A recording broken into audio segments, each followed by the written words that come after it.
Hello പ്രിയപ്പെട്ടവരെ, മലയാളികളുടെ പ്രിയതാരം Nivin Pauly Lokesh cinematic യൂണിവേഴ്സിലേക്ക്.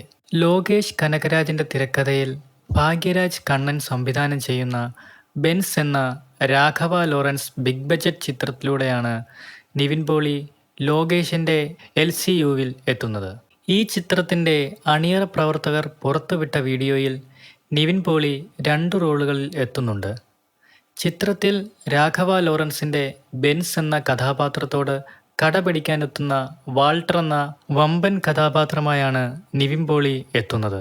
Lokesh cinematic യൂണിവേഴ്സിലേക്ക് Nivin Pauly കൂടി എത്തുമ്പോൾ മലയാള സിനിമാ പ്രേമികൾക്കതൊരു ആവേശം നൽകുന്ന കാര്യം തന്നെയാണ്. കൂടാതെ മികച്ച ആൽബം സോങ്ങുകൾ കൊണ്ട് വൈറലായ സായി അഭിശങ്കറാണ് ബെൻസിന്റെ സംഗീത സംവിധാനം നിർവഹിക്കുന്നത്. അണിയറ പ്രവർത്തകർ പുറത്തുവിട്ട വീഡിയോയിൽ തകർപ്പൻ ലുക്കിൽ നിവിൻ പോളി എത്തുമ്പോൾ വലിയ പ്രതീക്ഷയിലാണ് മലയാള സിനിമാ ലോകം. കൂടാതെ കേരളത്തിൽ നിന്നും വലിയ കളക്ഷൻ എക്സ്പെക്റ്റ് ചെയ്യുന്ന ഒരു ചിത്രമായി കൂടി ലോകേഷിന്റെ ബെൻസ് എന്ന ചിത്രം മാറുന്നു. എന്തായിരിക്കും ഈ സിനിമയെക്കുറിച്ചുള്ള നിങ്ങളുടെ എക്സ്പെക്റ്റേഷൻസ്? ഉറപ്പായും കമൻസായി അത് രേഖപ്പെടുത്തുക. കൂടുതൽ സിനിമാ കായിക വിശേഷങ്ങൾക്കായി നമ്മുടെ ചാനൽ സബ്സ്ക്രൈബ് ചെയ്യുക. Thank you.